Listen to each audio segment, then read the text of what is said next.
ঘুম না আসলে হাত আর চলে না, মাথায় আর ভাবতে ইচ্ছা করে না, পাও আর চলতে চায় না, হার্টবিট বেড়ে যায়, আর ঘুমালে পরে সব শান্ত হয়ে যায়। সুবহানাল্লাহ কব না?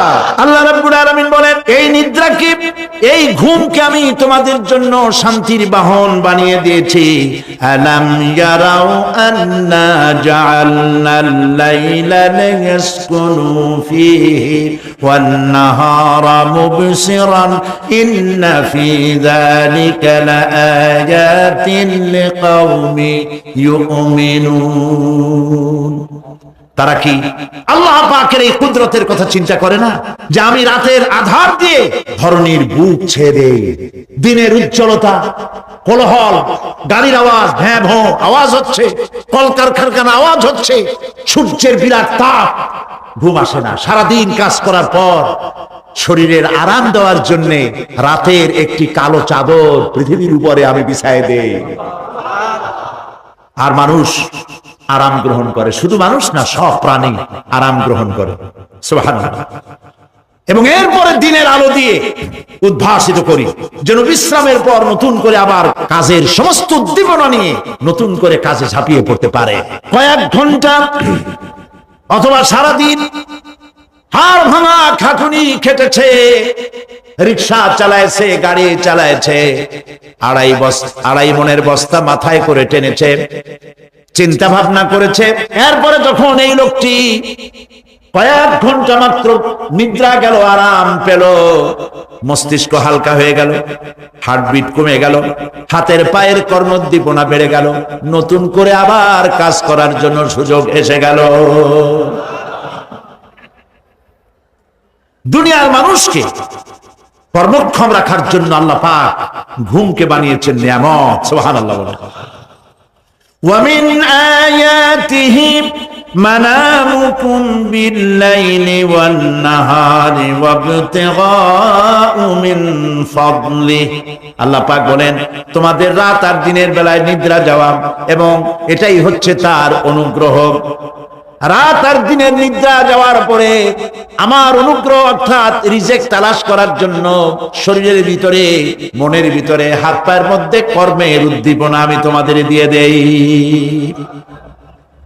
মহাবিজ্ঞানী আল্লাহ রাব্বুল আলামিনের এই বিশাল কুদরত এবং দয়া, যে মানুষকে তিনি ক্লান্তি দূর করার জন্য তিনি ঘুম দিয়েছেন। আলহামদুলিল্লাহ বলি। অনেক মানুষ আছে ঘুমাইতে পারে না, ঘুমাবার জন্য ফেনার গান খায়, ঘুমাবার জন্য ভ্যালিয়াম খায়, সিডাক্সিন খায়, রিল্যাক্সিন খায়, কত অক্সিজেন, অক্সিজেন, কত কিছু খায়, তারপরেও ঘুম আসে না। এই ঘুম যার আসে না, বিরাট নিয়ামত থেকে বঞ্চিত। ঘুম একটি নিয়ামত, আলহামদুলিল্লাহ বলি, বিশাল নিয়ামত ঘুম। আল্লাহ যে সমস্ত নিয়ামত আমাদের জন্ম থেকে শুরু করে এ পর্যন্ত বডির মধ্যে দিছেন, মৃত্যুর আগে আল্লাহ যেন একটিও কেড়ে না নেন, বলি আমিন। আল্লাহ রাব্বুল আলামিনের পরে বলেন, وَجَعَلْنَا اللَّيْلَ لِبَاسًا وَجَعَلْنَا النَّهَارَ مَعَاشًا। আর রাতকে করেছি আচ্ছাদন, আবরণ, দিনকে রুজি কামাবার জন্য ব্যবস্থা করে দিয়েছি। দিনের বেলা রুজি কামাবেন, দিনের বেলায় ঘুমায় থাকবেন না। বহুত মানুষ আছে সকাল বেলায় ঘুম দিল, 12টা 1টা বাজে গেল। উর্দুতে ছোটবেলায় পড়েছিলাম, জিসনে সোয়া উসনে খোয়া, যে ঘুমাইলো সব সর্বনাশ করলো। অসময় ঘুমানো, অসময় ঘুমানো সর্বনাশ হয়ে যাবে সব। এই জন্য আল্লাহ পাক বলেছেন, দিনটারে বানাইছি রুজি কামাবার জন্য। রুজি কামাও, রুজি কামানো এটা একটা ইবাদত। রুজি কামানো কি? হালাল রুজি কামাবেন, ইবাদত। আপনি যে আপনার স্ত্রীকে একটা ব্লাউজ কিনে দেন, কাপড় চোপড়, প্রয়োজনীয় কসমেটিক্স কিনে দেন, আপনি যে বাজার ঘাট করেন, সব হালাল পয়সা যদি হয়, সাদকা দেওয়ার মতো সমান সওয়াব হবে। রুজি কামাইতে হবে, এটা আল্লাহ পাকের হুকুম, রুজি কামাও। ফাইদা কুদিয়াতিস সালাত ফান্তাশিরু ফিল আরদ ওয়াবতাগু মিন ফাদলিল্লাহ। সুবহানাল্লাহ বলে। নামাজ যখন শেষ হয়ে গেল, ফাইদা কুদিয়াতিস সালাত, নামাজ যখন শেষ হয়ে গেল, ফান্তাশিরু ফিল আরদ, তখন জমিনে ছড়িয়ে পড়ো আর আমার অনুগ্রহ রিস্ক অনুসন্ধান করো। সুবহানাল্লাহ। মসজিদে বসে বসে খালি তাসবিহ টিপতে থাকো না, কাজের সময় কাজ করো। অফিস থেকে বলে আসছে জোহরের নামাজ পড়তে যাই, জোহরের নামাজ পড়িয়ে তারপর নফল পড়া শুরু করছে, এরপরে দোয়া দুরূদ পড়া শুরু করছে। 1 ঘন্টা অফিসের সময় নষ্ট করেছেন। ফরজ নামাজ সুন্নত নামাজ পড়তে যতটুকু লাগবে এর থেকে বেশি সময় নিলে বেতন হালাল হবে না। আপনি মিথ্যা কথা বলে মিথ্যা ছুটি নিয়ে দিনের কাজ করতে পারেন না। আপনার রুজি হালাল হইতে হবে। আপনার নফল নামাজ পড়া দরকার, রাত পড়ে আছে, রাতের বেলা গিয়ে জনমের মতো নফল পড়েন, কে নিষেধ করবে? মনে থাকবে কথা। وَجَعَلْنَا نَوْمَكُمْ سُبَاتًا, আর আমি তোমাদের জন্য ঘুমকে করেছি শান্তির বাহন। মানুষের অঙ্গ প্রত্যঙ্গ প্রত্যেকটির কাজ ভিন্ন, প্রকৃতিও ভিন্ন। চোখ দেখে, কান শোনে, জিহ্বা স্বাদ গ্রহণ করে, নাক শোনে, নাক শোখে, মস্তিষ্ক চিন্তা ভাবনা করে। এ হলো প্রকৃতি। আর প্রত্যেকটি অঙ্গ প্রত্যঙ্গের রুচি আলাদা, কর্তব্যের মধ্যে বিরাট বৈষম্য। যেমন চোখ রঙিন এবং সুন্দর জিনিস দেখতে ভালোবাসে, ঠিক কিনা? বলেন ঠিক কিনা? একটা খারাপ জিনিসের দিক চোখ পড়লেই মানুষ তাড়াতাড়ি চোখ ফিরায় নেয়, ঠিক না? চোখ সুন্দর এবং রঙিন জিনিস দেখতে ভালোবাসে। কান সুমধুর সুর শুনতে ভালোবাসে, উৎসাহ বোধ করে। আর হাত নরম এবং মসৃণ জিনিসে স্পর্শ করতে উৎসাহ বোধ করে। নাক আতরের গন্ধ শুঁকতে ভালো লাগে। আর মন নতুন নতুন রঙিন ভাবনা ভাবতে চেষ্টা করে। বাড়ি বানাবো, বিল্ডিং বানাবো, ইন্ডাস্ট্রি করব, ছেলে বিয়ে দেবো, মেয়ে বিয়ে দেবো, অমুক জায়গায় বিরাট লোকের কাছে। ভাবতে ভাবতে ভাবের সাগরে হারিয়ে যায়। আর ভাবনার ভিতরে খেয়ালে যদি কেউ পোলাও পাকায়, বাস্তবে তা হোক আর না হোক, খেয়ালে মনে মনে যদি কেউ পোলাও পাকায়, তাহলে ঘিয়ের দাম যাই হোক না কেন তাতে কিছু আসে যায় না। মানুষ রঙিন রঙিন ভাবনা ভাবতে খুব মজা পায়। তাহলে আমি কি বুঝাইতে চাইলাম? চোখের কাজ, নাকের কাজ, মুখের কাজ, কানের কাজ, মনের কাজ, প্রত্যেকটি অঙ্গ প্রত্যঙ্গের ভিন্ন ভিন্ন কাজ আছে, ভিন্ন ভিন্ন রুচি আছে। প্রিয় ভাই সব, হযরত ওমর ফারুক রাদিয়াল্লাহু তাআলা আনহু তিনি একবার মসজিদ নববীর মধ্যে দেখলেন ফজরের সময়, জোহরের সময় তিনি দেখলেন ফজরে যাদের দেখলাম এক জায়গায় বসা 5-7টা লোক, জোহরে তো তাদেরই দেখতেছি। আসরের সময় দেখলেন ওইখানে বসা, মাগরিবেও দেখলেন, এশায়ও দেখলেন। এশার নামাজের পর তিনি প্রশ্ন করলেন, তোমরা কারা? বলল যে আমরা হলাম দূরের থেকে আসছি, মসজিদে নববী শ্রেষ্ঠ মসজিদ, এখানে বসে বসে আল্লাহর জিকির আজগার করি। তা আল্লাহর জিকির আজগার করো, নামাজ পড়ো, খাও কি? কাজে কিছু লোক আছে ওরা মেহেরবানি করে রান্না করে আনিয়া আমাদের খাওয়াইয়া যায়। হযরত ওমর ফারুক রাদিয়াল্লাহু তাআলা আনহু বললেন, তাহলে তো তোমার চাইতে, তোমরা যে কয়জন এখানে বসে ইবাদত করো, তোমাদের চাইতে ওই ব্যক্তি অনেক উত্তম যে নিজে রুজি কামাই করে তোমাদের খাওয়ায় যায়। তোমরা তো অলস। শুনে রাখো, নামাজের সময় ছাড়া আগামীকাল এই জায়গায় যদি বসার দেখি, ব্যাক মেরে বাইর করে দেবো মসজিদ নববী থেকে।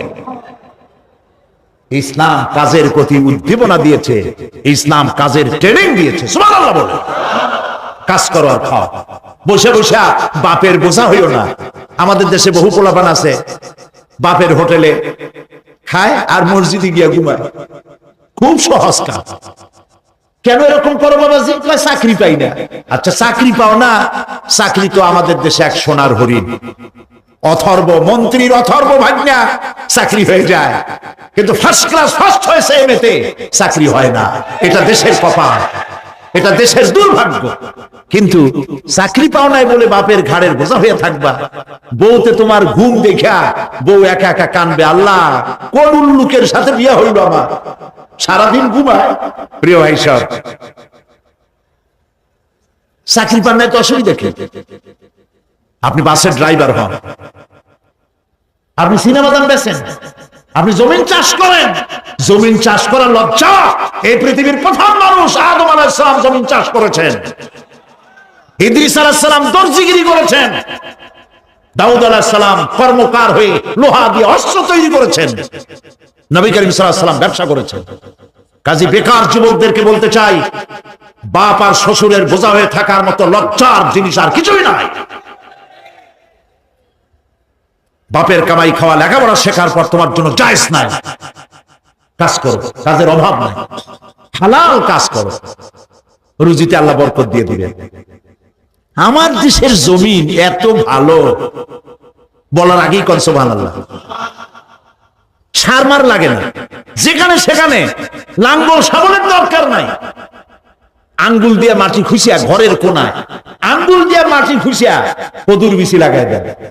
3 দিন পরে 2 পাতা, 6 দিন পর লতা, 10 দিন পর ফুল, 2 সপ্তাহের মাথায় কদু। সুবহানাল্লাহ। এই আল্লাহর দেওয়া এত সুন্দর কদু খাইয়া কয় সাদের লাউ বানাইলো বই রেখে, একটু আলহামদুলিল্লাহ কইল না। জমিন উর্বর। ওয়াজাআলা বাইনাকুম মাওয়াদ্দা, আর তোমাদের মধ্যে আল্লাহ পাক ভালোবাসা সৃষ্টি করেছেন। এই কথা বলার এর ব্যাখ্যা কি? ভালোবাসা সৃষ্টি করেছেন এর ব্যাখ্যা এরকম হতে পারে, কয়েক রকম। আমি যেটা জেনেছি সেটি হচ্ছে এরকম, ভালোবাসা সৃষ্টি হওয়ার কথা ছিল না। এক পর্যায়ে ভালোবাসা থাকবে কোন একটি বিশেষ সময়, বাকি সব সময় ঝগড়া হবে, এটাই হওয়া স্বাভাবিক ছিল। ধরুন মেয়ের বাড়ি চট্টগ্রাম, ছেলের বাড়ি বরিশাল। মেয়ে শুটকি খেতে খুব পছন্দ করে, ছেলের গন্ধও সহ্য করতে পারে না। ছেলে বলে খড়ে জাত দে, আর মেয়ে বলে খড়ে জাত দে, আর ছেলে বলে যে কমবে যাও। মানে একজন আর একজনের ভাষার সাথে মিল নাই, কথা ঠিক কিনা বলে? ভাষার সাথে মিল নাই, রুচির সাথে মিল নাই। একজনের টক পছন্দ করে আর একজনের টক সহ্য করতে পারে না, আর একজনের শুটকি খায় আর একজনের শুটকি পছন্দ করে না। কাজে রুচি আর অভ্যাস ইত্যাদি দিয়ে সারাদিন স্বামী স্ত্রীর মধ্যে ঝগড়া হওয়া স্বাভাবিক ছিল, ঠিক না? আল্লাহ পাক বলেন সেখানে আমি এই স্বামী স্ত্রী যখন হয়ে যায় তখন দুজনের মধ্যে আমি ভালোবাসার সৃষ্টি করে দেই। আর সে ভালোবাসা এমন পর্যায়ে চলে যায়, স্ত্রী তার স্বামীর জন্য জীবন দিতে চায়, স্বামী তার স্ত্রীর জন্য জীবনের সবকিছু উজাড় করে দিতে চায়।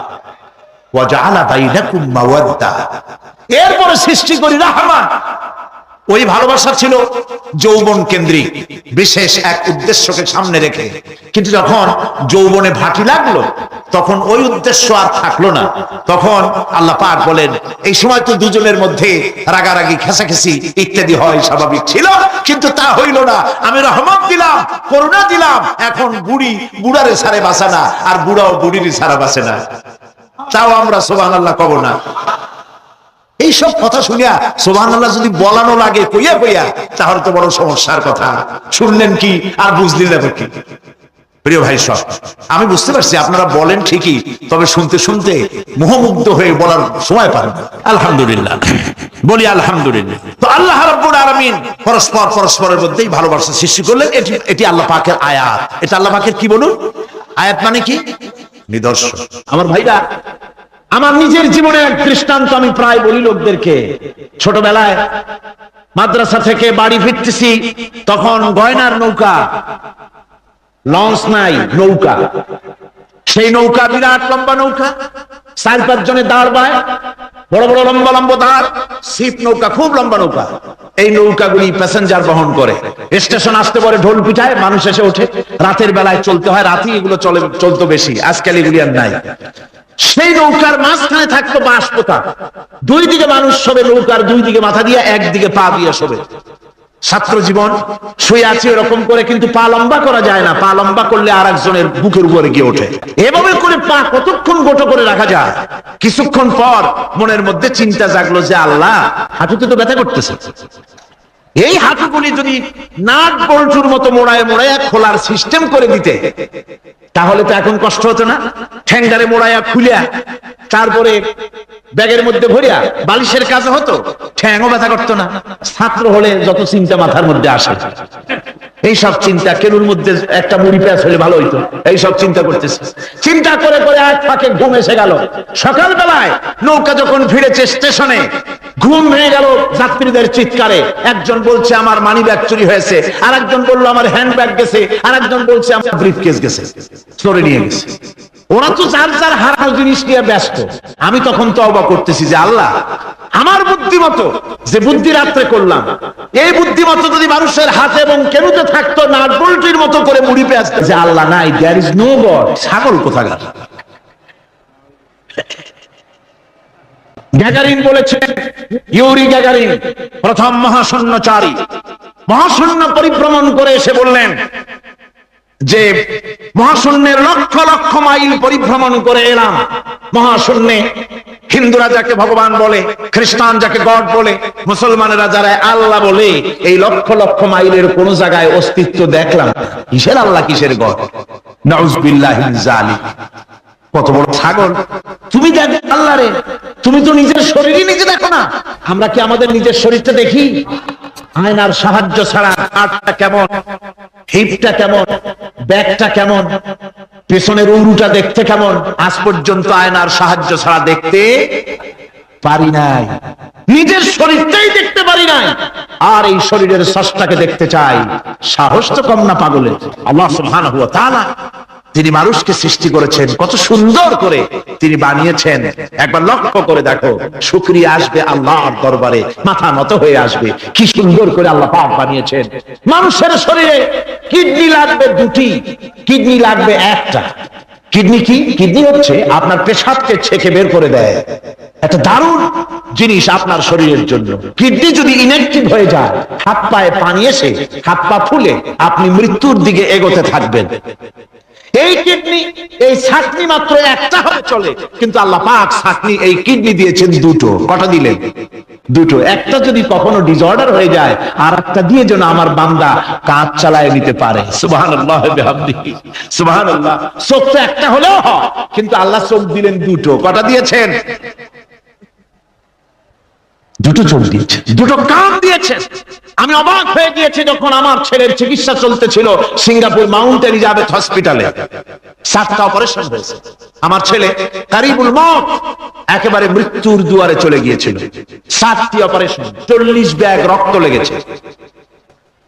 2.5 ফিট তার ইন্টেস্টাইন কেটে ফেলেছে, 2.5 ফিট খাদ্যনালী কেটে ফেলে দিয়েছে। আমি ডাক্তারকে জিজ্ঞেস করলাম, সার্জনকে, 2.5 ফিট তার খাদ্যনালী তুমি কেটে ফেললে, তা আমার এই ছেলে খেয়ে হজম করবে কি করে? তার খাওয়াটাও প্রবলেম হবে না? ডাক্তার আমাকে যা বলল, শোনা মাত্র আমার চোখে পানি এসে গেল। ডাক্তার বলল, তুমি জানো না, আমি তো মাত্র 2.5 ফিট কেটেছি। তোমার স্রষ্টা, এই পৃথিবীর স্রষ্টা মানুষ যিনি সৃষ্টি করেছেন, প্রত্যেক মানুষের পেটের ভিতরে এই খাদ্যনালীকে রব্বুল আলামিন 22 ফিট লম্বা করেছেন। আমি তো মাত্র 2.5 ফিট কেটেছি। কোন প্রয়োজনে যদি কাটতে কাটতে আরো কাটা হয়, 10 ফিটও কাটা হয়, কষ্ট হবে না। সুবহানাল্লাহ বিহামদিহি। তার শ্বাস নেওয়ার জন্য, প্রশ্বাস নেওয়ার জন্য কি ব্যবস্থা আল্লাহ পাক করেছেন। মানুষের হার্ট বিট হচ্ছে, এটাকে হার্ট বিট যেটা হয়, সংকোচন সম্প্রসারণ। এই যে মানুষ, ডাক্তাররা বলে রোগী হার্ট অ্যাটাক করেছে, হার্ট অ্যাটাক করেছে। হার্ট অ্যাটাক করবে, অ্যাটাকটা কি? অ্যাটাকটা হচ্ছে সংকোচন সম্প্রসারণ, সংকোচন সম্প্রসারণ, এরকম হচ্ছে। ফট করে এটা অ্যাটাক করলো, আর যদি ছেড়ে না দেয়, এটাই অ্যাটাক করা, এটাই তার জীবনটা শেষ হয়ে যাওয়া। ডাক্তাররা বলেছেন যে মানুষের শরীরের সবকিছু চিন্তা করে, গবেষণা করে বহুত কিছু বুঝেছি, কিন্তু হার্টটা এরকম পাঞ্চিং কেন করে, এই জিনিস আজ পর্যন্ত আমাদের মাথায় ঢোকে নাই। সুবহানাল্লাহ। আল্লাহ পাক কি সুন্দর করে এই পাঞ্চিং এর মাধ্যমে, হার্ট যেভাবে করতেছে, এই পাঞ্চিং এর মাধ্যমে সমস্ত শরীরের রক্তগুলি পা থেকে শুরু করে মাথা পর্যন্ত সব ছড়িয়ে দেওয়া হচ্ছে। এভাবে এভাবে ছড়িয়ে দেওয়া হচ্ছে যাতে করে মানুষ জীবিত থাকে, শরীরের রক্ত গরম থাকে, হিম শীতল হয়ে মানুষ যেন মারা না যায়। এই জন্য আল্লাহ সুবহানাহু ওয়া তাআলা এত সুন্দর ব্যবস্থা করেছেন। এক সময় আঘাত পেয়ে অনেকগুলি রক্ত যদি পড়ে যায়, মানুষ রক্ত শূন্যতায় মরবে না, আবার খানিকটা রক্ত রিজার্ভ থাকে। আল্লাহ পাক রিজার্ভ করে রাখেন। স্পঞ্জের ভিতরে পানি থাকলে উপর থেকে টের পাওয়া যায়, ওরকম খানিকটা রক্ত আল্লাহ শরীরের ভিতরে রিজার্ভ করে রেখেছেন। এই জন্য বড় বড় ডাক্তাররা বড় বড় ডাক্তার, বড় বড় বিজ্ঞানী কখনোই নাস্তিক হয় না। এইসব দৃশ্য দেখে তারা মনে করে নিশ্চয়ই একজন কেউ আছেন যিনি এগুলি তৈরি করেছেন, এগুলি এমনি এমনি হয় না। যিনি তৈরি করেছেন তিনি কে? তিনি হচ্ছেন আল্লাহ সুবহানাহু ওয়া তাআলা। তিনি এগুলি সৃষ্টি করেছেন, তিনি এগুলি তৈরি করেছেন। ওই আল্লাহ পাকের কাছেই আমাদের সকলকেই ফিরে যেতে হবে। আল্লাহ রাব্বুল আলামিন তিনি বলছেন আমি মানুষ সৃষ্টি করেছি, খালাকাল ইনসানা আল্লামাহুল বায়ান। মানুষ সৃষ্টি করেছি, শুধু মানুষকে সৃষ্টি করি নাই, আমি আবার তার জোড়াও তৈরি করে দিয়েছি। মানুষ একা একা না, পৃথিবীতে সব জোড়ায় জোড়ায় তৈরি করেছি। উদ্ভিদের মধ্যে জোড়া তৈরি করেছি, প্রাণী জগতের মধ্যে জোড়া তৈরি করেছি। এই দুনিয়ার ভিতরে যা কিছু আছে, উদ্ভিদ হোক আর মানুষ হোক, প্রাণী জগৎ হোক, সবগুলিকে আমি আল্লাহ জোড়া বানাইছি, জোড়ায় জোড়ায় নর এবং নারী সবগুলির মধ্যে করে দিয়েছি। ওয়া মিন আয়াতিহি আন খালাকা লাকুম মিন আনফুসিকুম আজওয়াজান লিতাসকুনু ইলাইহা ওয়া জাআলা বাইনাকুম মাওয়াদ্দাতান ওয়া রাহমা। আল্লাহ রাব্বুল আলামিন বলেন আমার অগণিত নিদর্শনের ভিতরে এটাও একটি নিদর্শন যে আমি তোমাদের থেকে তোমাদের জোড়া তৈরি করেছি, তোমাদের স্ত্রীদেরকে তৈরি করেছি, যাতে করে তোমরা তাদের কাছে শান্তি পাও। আর তোমাদের মধ্যে ভালোবাসা সৃষ্টি করেছি, মহব্বত সৃষ্টি করে দিয়েছি। আর পরিণত বয়সে এই মহব্বতকে আমি আল্লাহ করুণার সহৃদয়তায় পরিণত করে দেই। তোমার থেকে তোমার জোড়া নারী সৃষ্টি করেছি, স্ত্রী। সেই স্ত্রীর কাছে তুমি তোমার স্বস্তি শান্তি ফিরে পাবে। আর যখন বৃদ্ধ হয়ে যাবে তখন এই ভালোবাসাটা আমি করুণা আর মহব্বতের মধ্যে পয়দা করে দেই। এর দ্বারা এই ভালোবাসা এবং মহব্বতের মাধ্যমে সন্তান সন্ততি পৃথিবীতে আসে, নাতি আসে, পৌত্র আসে, পৌত্রী আসে। এভাবে করে আত্মীয় স্বজন পরিবেষ্টিত অবস্থায় দুনিয়ায় মানব বংশ আমি এভাবে করে বৃদ্ধি করি। আর এরপরে মানব সৃষ্টি করে মানুষকে এক পরিবেশ সৃষ্টি করে দিয়ে তাকে কথা বলারও আমি ভাষা শিখিয়েছি। আল্লামাহুল বায়ান। মানুষকে আমি কি শিক্ষা দিয়েছি? কথা বলতে আমি শিক্ষা দিয়েছি। কথা বলার কারণে মানুষ মানুষ, আর কথা বলতে পারে না বলে মানুষের সাথে পশুর সাথে এই বিরাট পার্থক্য। পশু কথা বলতে পারে না, মানুষ কথা বলতে পারে। কথা বলা হচ্ছে মানুষের একটা বিশেষ বৈশিষ্ট্য। আরে বায়ান শব্দের অর্থ শুধু কথা নয়, বায়ান শব্দের অর্থ হচ্ছে চেতনা, বুদ্ধি, অনুভূতি, প্রজ্ঞা, মেধা, চিন্তা, বিবেচনা, ইচ্ছা শক্তি, প্রতিরোধ শক্তি, এ সবগুলি বায়ানের ভিতরে সীমাবদ্ধ। যে আমি বায়ান শিক্ষা দিয়েছি, তার মানে এতগুলি জিনিস আমি তোমার মধ্যে আমি সৃষ্টি করে দিয়েছি মানুষের মধ্যে। এরপরে এ বায়ান একটি শিক্ষা। শিক্ষা বলতে বোঝায়, এই শিক্ষাটা আল্লাহ সবাইকে দিয়েছেন। মাছ সাঁতার কাটতে পারবে, পাখি আকাশে উঠতে পারবে। পাখিকে আল্লাহ ওড়ার ক্ষমতা দিয়েছেন। মুরগির বাচ্চা ডিমের থেকে বের করে পানির মধ্যে ছেড়ে দিবেন, ও সাঁতার কাটতে পারবে না। আপনি আমারে কোন মুরগির ডিমের ভিতরে মুরগির বাচ্চা, হাঁসের ডিমের ভিতরে হাঁসের বাচ্চা, সে কি করে বোঝে ডিমের কোন অংশ পাতলা? সেই অংশটা সে অপারেশন শুরু করে দেয়। সে কিন্তু সব জায়গায় ঠকায় না। ওই ডিমের পর্দার ভিতরে একটা অংশ আছে পাতলা, সামান্য পাতলা। সেই পাতলা অংশ সে ঠুক করে একটুখানি অপারেশন করে, পর্দাটা ফেটে যায়, সেখান থেকে সে বেরিয়ে আসে। কে শিখালো যে এই জায়গায় ঠুক করে আওয়াজ কর, বেরোতে পারবি? কে শিখালো? আল্লাহ পাক শিক্ষা দিয়েছেন। এটা বায়ানের অন্তর্গত। মানুষকে দিয়েছেন বায়ান, ওকে দিয়েছেন শিক্ষা। হাঁসের বাচ্চা পানির ভিতরে ছেড়ে দিলে ওকে সাঁতার কাটতে হবে, কে শিখালো? আল্লাহ পাক। বাতাসে পাখিরা উড়ে বেড়ায় ডানা মেলে। আওয়ালাম ইয়ারাউ ইলা তায়রি সাফাতিন ওয়া ইয়াকবিদনা মা ইউমসিকুহুন্না ইল্লার রাহমান। দেখে নাকি তারা পাখিটি কেমন? মেলি দুটি লঘু ডানা, উড়িয়া বেড়ায় শূন্যের পরে নাহি তার কোনো মানা। আবার সে ডানা গুটাইয়া চলে কিন্তু পরে না তবু, বলকে বাতারে শূন্যে রাখিছে ভিন্ন সে এক প্রভু। প্লেনের মতো, এরোপ্লেনের মতো দেখছেন না পাখিগুলি এরকম এরকম করে ওড়ে। আবার কখনো উঠতে গিয়ে আর ডানা দোলায় না, দুটো ডানা শরীরের সাথে মিশাইয়া একেবারে রকেটের মতো উড়ে চলে যায়, কিন্তু পড়ে যায় না। কে তাকে শূন্যের উপরে রেখেছে? জোরে কর, কে রেখেছে? এই ট্রেনিং আল্লাহ পাক তাকে দিয়েছেন, আল্লাহ পাক তাকে এই শিক্ষা দিয়েছেন। এই শিক্ষা, পানিতে সাঁতার কাটবে মাছ, বায়ুতে ভেসে বেড়াবে পাখি, তারপরে মানুষের চোখের পলক পড়বে, পাকস্থলী হজম করবে, এসব শিক্ষা আল্লাহই দিয়েছেন। প্রত্যেকটা জিনিসকে সৃষ্টি করেছেন, আর তার কাজটাও কিভাবে হবে তাও আল্লাহ পাক শিখিয়ে দিয়েছেন। এই জন্য শুধুমাত্র এই শিক্ষাটুকুনি নয়, মূল শিক্ষা হচ্ছে আল্লামাহুল বায়ান। এর আসল অর্থ হলো মানুষের জ্ঞানের পূর্ণতার জন্য আল্লাহ পাক বায়ান দিয়েছেন। সে বায়ান হচ্ছে কোরআনে কারীম। সে বায়ান কি? কোরআন। এই কোরআন হচ্ছে মানুষের জ্ঞানের পূর্ণতা। কোরআন দিয়ে মানুষের জ্ঞান পরিপূর্ণ হয়। ওমা উতীতুম মিনাল ইলমি ইল্লা কালিলা, তোমাদেরকে খুব সামান্যতম জ্ঞান দেওয়া হয়েছে। আসল জ্ঞানের মালিক কে? আল্লাহ সুবহানাহু ওয়া তাআলা।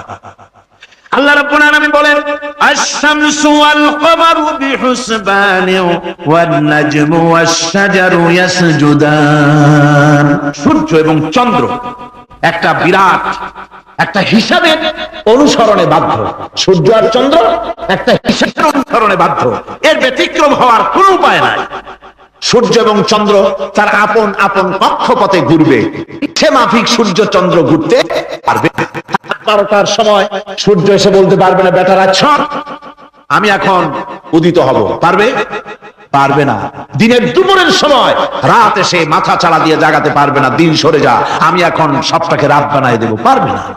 চন্দ্র এবং সূর্য একটা নির্ধারিত একটা হিসাবের অনুসরণে তারা রয়েছে, আর এই হিসাবের নিয়ম, কঠোর হিসাবের নিয়মতান্ত্রিকতার ভেতরে থাকার কারণেই মানুষের জন্য চন্দ্র, মাস, বছর ইত্যাদি গণনা মানুষের জন্য আল্লাহ সহজ করে দিয়েছেন। আল্লাহ পাকের নবীর কাছে জিজ্ঞাসা করা হচ্ছে, ওয়ায়াসআলুনাকা আনিল আহিল্লাম, ও নবী আপনাকে প্রশ্ন করা হয় চাঁদ সম্পর্কে। কাফেররা প্রশ্ন করেছে চাঁদের ক্রমবর্ধমান ক্রমহ্রাস কেন, চাঁদ বাড়ে কেন, কমে কেন, আপনারে জিজ্ঞাসা করা হয়, আপনি জবাবে বলুন, কুল হিয়া মাওয়াকিতু লিন্নাস, বলুন এ চাঁদ হচ্ছে মাস, দিন, বছর গণনা করার জন্য, গোটা পৃথিবীবাসীর জন্য আমি একটা স্থায়ী ক্যালেন্ডার আকাশে ঝুলায় রাখছি। জোরে কোন সুবহানাল্লাহ। বিনা পয়সার ক্যালেন্ডার কে ঝুলায় রাখছেন? আল্লাহ সুবহানাহু ওয়া তাআলা, তিনি ঝুলিয়ে রেখেছেন এই ক্যালেন্ডারকে। আর এই চন্দ্র সূর্য নিজের ইচ্ছা মাফিক চলতে পারে না। আল্লাহ পাক কোরআনে কারিমে বলেছেন, আফা গায়রা দীনিল্লাহি ইয়াবগুন ওয়া লাহু আসলামা মান ফিস সামাওয়াতি ওয়াল আরদি তাওআন ওয়া কারহা, তোমরা কি আমার দেওয়া জীবন ব্যবস্থা ছেড়ে দিয়ে মানুষের তৈরি করা, অন্যের তৈরি করা মতবাদ গ্রহণ করতে চাও? ওয়ালাহু আসলামা মান ফিস সামাওয়াতি ওয়াল আরদ, অথচ আকাশে যা কিছু আছে, জমিনে যা কিছু আছে, সব আমার কি করছে? আমার হুকুম মেনে, আমার আনুগত্য করে তারা চলছে। আনুগত্যের সামনে মস্তক অবনত করে দিয়েছে। তাই তো আমরা দেখতে পাই তাল গাছে কোনোদিন বেল হয় না। হয়? তাল গাছে বেল হয়, নারকেল গাছে আম হয়, নিম গাছে লিচু হয়? হয় না। আল্লাহর সুন্নতের ভিতরে কোনো পরিবর্তন পাওয়া যাবে না। দেখুন বঙ্গোপসাগরের পানি মিষ্টি না নোনা? সবাই বলুন মিষ্টি না নোনা? বঙ্গোপসাগরের নোনা পানি জোয়ারের টানে এই বঙ্গোপসাগরের নোনা পানিগুলি পদ্মা মেঘনা যমুনার ভিতরে প্রবেশ করে মিষ্টি পানির ভিতরে, আবার ভাটির টানে পদ্মা মেঘনা যমুনার পানিগুলি, মিষ্টি পানিগুলি নোনা পানির মধ্যে গিয়া ঢোকে। মাঝখানে কোনো পার্টিশন নাই, নোনা পানি মিষ্টি পানির এলাকাকে নোনা বানাতে পারে না, আবার মিষ্টি পানিগুলি গিয়া নোনা পানিগুলিরে মিষ্টি বানাইতে পারে না। কার হুকুম পালন করে? কার হুকুম? النجم والشجر يسجدان والسماء رفعها ووضع الميزان, তারকা বৃক্ষরাজি সব সেজদায় রত। তারাই সেজদা দেয় কারে? কারে সেজদা দেয়? চাঁদ সেজদা করে কাকে? সূর্য করে কাকে? গাছপালা করে কারে? আল্লাহ পাককে সেজদা করে সবাই। সমস্ত সৃষ্টি জগতের কাজ হলো তিনটা। সৃষ্টি জগতের কাজ কয়টা? তিনটি কাজ। একটা কাজ হচ্ছে সৃষ্টি জগৎ মহান আল্লাহর উদ্দেশ্যে সিজদা করবে, তার হামদ করবে, তার তাসবিহ করবে। তিনটা কাজ, সিজদা করবে, হামদ করবে, তাসবিহ করবে। এই তিনটা কাজ হচ্ছে সৃষ্টি জগতে। গোটা পৃথিবীর সবকিছু আল্লাহ পাককে সিজদা করছে। কোরআনে কারীমে রব্বুল আলামিন বলেন, ওয়ালিল্লাহি ইয়াসজুদু মান ফিস সামাওয়াতি ওয়াল আরদি তাওআন ওয়া কারহা ওয়া যিলালুহুম বিল গুদুবি ওয়াল আসাল। আল্লাহ পাক বলেন, আকাশে যা কিছু আছে, জমিনে যা কিছু আছে, সব কিছু আমার সিজদা করে, এমনকি গাছগুলি, গাছও আমার সিজদা করে। গাছগুলি সকাল বেলায়, গাছের ছায়া সকাল বেলায় আর বিকাল বেলায় নিজের ছায়া লম্বা করে দিয়ে আমার সামনে সিজদায় পতিত হয়ে যায়। গাছগুলি আমাকে সিজদা করে, তারকা সমূহ, চন্দ্র সূর্য সব আমাকে সিজদা করে। ওয়ালিল্লাহি ইয়াসজুদু মা ফিস সামাওয়াতি ওয়া মা ফিল আরদ মিন দাব্বাতিন ওয়াল মালাইকাতু ওয়া হুম লা ইস্তাকবিরুন। আকাশ এবং জমিনে যা কিছু আছে আমার সিজদা করে। আমার সিজদা থেকে কেউ অহংকার করে না, অহমিকতা করে না, আমার সিজদা থেকে কেউ ফিরে যায় না, সবাই আমাকে সিজদা করে। সুতরাং ও মানুষ, আমার দরবারে সিজদায় মাথা নত করে দাও। সবগুলি আমার সামনে সিজদা করতেছে। আলাম তারা আন্নাল্লাহা ইয়াসজুদু লাহু মান ফিস সামাওয়াতি ওয়া মান ফিল আরদ ওয়াশ শামসু ওয়াল কামারু ওয়ান নুজুমু ওয়াল জিবালু ওয়াশ শাজারু ওয়াদ দাওয়াবু ওয়া কাসীরুম মিনান নাস। আল্লাহ পাক বলছেন, আকাশ এবং জমিনে যা আছে সব আমাকে সিজদা করছে। চাঁদে, সূর্যতে, গাছপালায়, পাহাড় পর্বতে, সবকিছু, সমস্ত প্রাণী জগৎ পর্যন্ত, চতুষ্পদ জন্তুগুলি পর্যন্ত আমি আল্লাহকে সিজদা করে। সুবহানাল্লাহ। আল্লাহ রাব্বুল আলামিন এবার বলেন, ওয়াল আরদা ওয়াদাহা লিল আনাম ফিহা ফাকিহাতু ওয়ান নাখলু যাতুল আকমাম।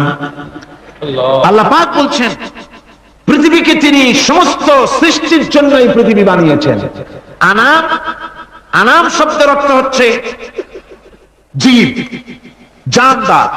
যত জানদার আছে সমস্ত জানদারদের জন্য আল্লাহ পাক এই পৃথিবীকে বানিয়েছেন। অর্থাৎ যাদের প্রাণ আছে, প্রাণী সময়ের জন্য আল্লাহ যা সৃষ্টি করেছেন সেটা হলো এই পৃথিবী। এই পৃথিবী ছাড়া অন্য কোথাও কোন প্রাণী বসবাসের উপযোগী করে আল্লাহ তৈরি করেন নাই। এই পৃথিবীটা কি আল্লাহ পাক প্রাণীদেরকে বসবাসের উপযোগী করে তৈরি করেছেন। তারপরে বলছেন, পৃথিবী তো তৈরি করলাম, এরপরে আমি তাদের সমস্ত খাবার দাবারের ব্যবস্থাও করেছি। খেজুরগুলিকে আমি প্যাকেট করে তোমাদের সামনে দিয়েছি, আচ্ছাদন দিয়ে দিয়েছি। খেজুরের কথা এখানে বলা হয়েছে, শুধু খেজুর, খেজুর নয়, খেজুর, আঙ্গুর, বেদানা, আপেল, যত খাবার আমাদের সামনে আল্লাহ দিয়েছেন সমস্ত খাবারগুলি প্যাকেট করা। জোরে বলেন, কি করা? প্যাকেট করা। কি মহব্বত করে আল্লাহ দিয়েছেন। কলা বলেন, তাল বলেন, বেল বলেন, সব খাবারগুলিকে আল্লাহ পাক প্যাকেট করে মানুষের সামনে হাজির করেছেন। কারণ ওয়ালাকাদ কাররামনা বানি আদমা, যেহেতু আদম সন্তানকে আমি সম্মানিত করেছি, তাই আদম সন্তানের সামনে, ভদ্র সম্মানিত মেহমানের সামনে যত খাবার দিলাম সব খাবারগুলিকে আমি গুছিয়ে সুন্দর করে সাজিয়ে আমি কভার করে তোমার সামনে পেশ করেছি। ওয়াল হাবযুল আসফি ওয়ার রাইহান, এরপরে দানা দিয়েছি, ভুসি দিয়েছি। দানা হচ্ছে মানুষের খাবার, ভুসি হচ্ছে পশুর খাবার। এই মানুষের খাবার, পশুর খাবার সবকিছু আমি পরিবেশন করেছি। এরপর আল্লাহ বলছেন, ফাবিআইয়ি আলা রাব্বিকুমা তুকাযযিবান। আল্লাহ পাক বলছেন, কোন নিয়ামতকে তোমার প্রভুর কোন নিয়ামতকে অস্বীকার করতে পারো? আল্লাহর কোন নিয়ামতকে অস্বীকার করতে পারবে না। এভাবে হাজারো নিয়ামত দিয়ে আমি তোমাদেরকে সমৃদ্ধ করেছি। সূরা আর রহমান একেবারে শেষ পর্যন্ত আল্লাহর এই সমস্ত নিয়ামত দিয়ে ভরা, নিয়ামতের কথা দিয়ে, রহমতের কথা দিয়ে ভরা। যেরকম সুবহানাল্লাহ ওয়া বিহামদিহি। এই কোরআন, যে কোরআন আল্লাহ আমাদের শিক্ষা দিলেন, এই কোরআন অনুযায়ী দয়া করে যে কোরআন দিলেন, যাতে অর্থনীতি আছে, সমাজনীতি আছে, রাজনীতি আছে, যাতে মানুষের পারিবারিক জীবন আছে, সবকিছু যে কোরআনে আছে। এই কোরআন দিয়ে রাসূলুল্লাহ একটা সমাজ তৈরি করেছিলেন, যেখানে চুরি ছিল না, ডাকাতি ছিল না, জেনাবে বিচার ছিল না। ওরকম একটি সমাজ বাংলাদেশে প্রতিষ্ঠিত হোক, এটা কি আপনারা চান? কারা কারা চান? দেখতে চাই।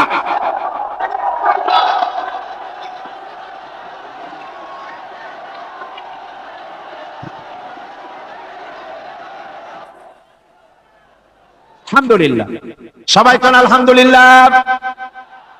আদব রক্ষা করুন, আদব রক্ষা করুন, তাড়াতাড়ি বসুন, তাড়াতাড়ি।